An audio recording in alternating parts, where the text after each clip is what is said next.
Ladies, action from the NWA Total Non-Stop Action. About to make her way to the ring. This is Alexis Laree. Well, Don, kind of a shocking situation there in the back with Sandman and Perry Saturn declining the help of Father James Mitchell. We know about a six-man tag later tonight. The Harris brothers and Christopher Daniels against Sandman, Saturn, and a third man. But obviously, it's not going to be one of the disciples of the new church. Who's it going to be? Well, I mean, that's just it. If it's not Slash or Killdozer Brian Lee, who's he going to bring in? And her opponent from Strong Island, New York, this is Trinity. Well, Mike, we saw this brewing last week between Trinity and Alexis Laree, and it came to a head. There's only one way to solve it, and that's to get both of them in the ring right here tonight.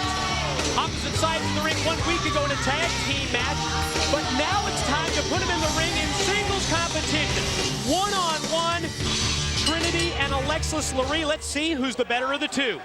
Mike, I got to tell you, I was talking to Alexis Laree before the match, and I was like, how are you going to stop Trinity? What are you going to do with her high-flying maneuvers? You know she's a stunt woman. You know she's been in many movies doing stunts. How do you stop it? And she said, I've got to ground her. Literally, that was her game plan. She said, I've got to keep her out of the air. Makes sense. Now let's see if Alexis Laree is able to take that game plan and implement it in the ring against Trinity. We saw Alexis Laree debut 1 week ago on this program. She's been wrestling for 4 years out of Richmond, Virginia.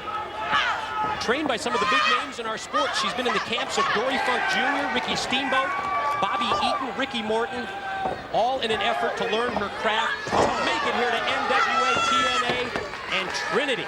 Wow. Nice move out of the fireman's carry, takes her down, rolls her over, and works on the arm. Her athletic ability is just off the charts, Mike. I mean, you know, like, well, wait a minute. Oh, unreal. Flying head scissors takeover, and Alexis Laree was sent head first into the canvas, and she's calling timeout. Whatever the game plan was she started with at this point, she's not been able to use it.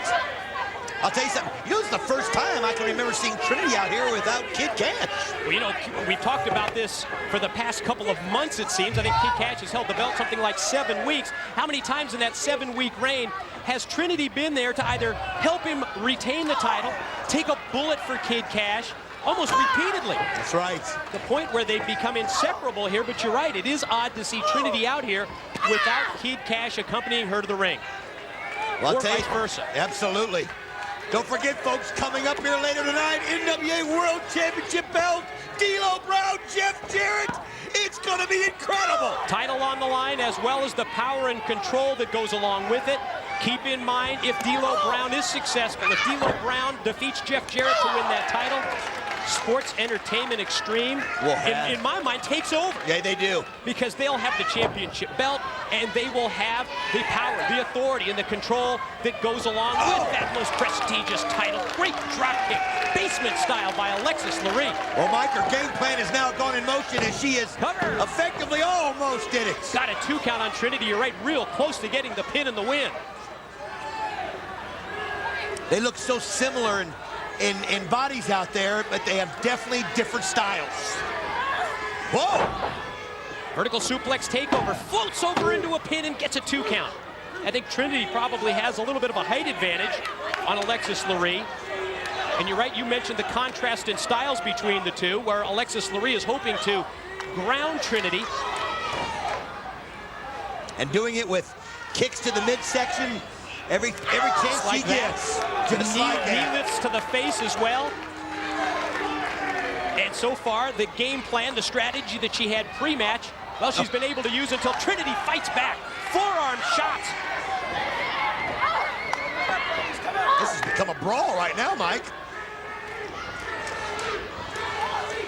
Fans solidly behind Trinity, who charges at Alexis Laree, who sidesteps her and tosses her between the ring ropes out to the arena floor. I don't know who's been helping Alexis Laree, get prepared for Trinity. Obviously, she's been listening to so many people that have been in the ring with her. Think about Amazing Red, with this, who brought her out here last week. Obviously, she's done her homework, Mike. And keep in mind that they were in the ring quite a bit of the time last week in that tag team match. Well, right now, the advantage is definitely in Laree's favor. as she has somehow, some way, effectively taken Trinity out of her game. Completely. And goes for the cover. Here it is. Hooks the leg.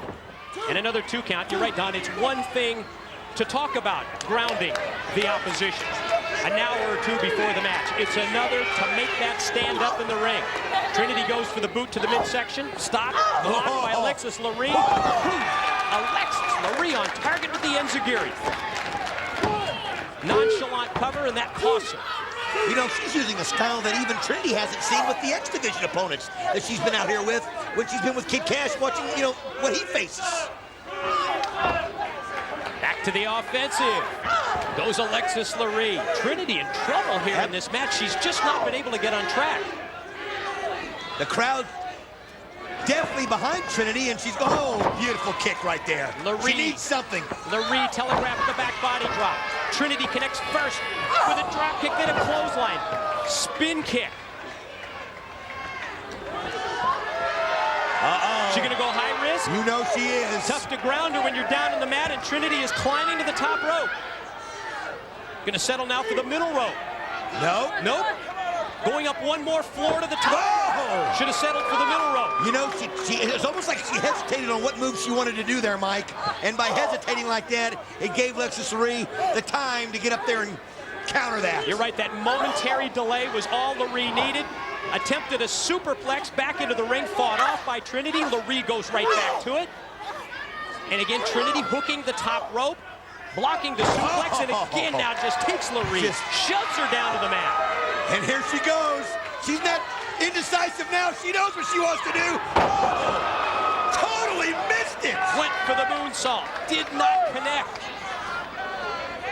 You know, Trinity has just almost seemed unbeatable when it came to the women's competition here at TNA. And she is literally... Now what? What is he doing out here? Raven? Now what interest would Raven have in this match? As he goes to his customary position right there, Mike. The interested observer in the corner, Raven looking on. The look on the face of Trinity tells the whole story. She's shocked. And here comes Kid Cash. Kid Cash looking on from the ramp. Trinity and Laree exchanging slaps, exchanging chops. To the ropes goes Laree. Oh, beautiful shit. Got her with a great kick. Oh, here it goes. Hooks 1, 2, it's The winner of the match, Trinity. What an effort, what a performance. Wait a minute. What's this? Holy cow! Even flow DDT by Raven on Trinity. Kid Cash down the ramp. Well, surely Cash is going to come to her aid. He puts on the brakes. Wait a minute, she's come to his aid how many times? What a worm this guy. Did you see that? He just walked off. And Raven